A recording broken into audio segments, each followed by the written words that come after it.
మా అన్నయ్య, నేను ఇప్పుడే మాట్లాడేసి వస్తున్నా.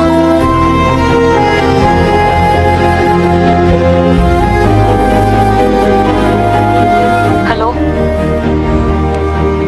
హలో హలో, ఎవరితో మాట్లాడుతున్నావు? అన్నయ్యతో మాట్లాడుతున్నా. కిరాణా కొట్టు దగ్గర రా. సరే.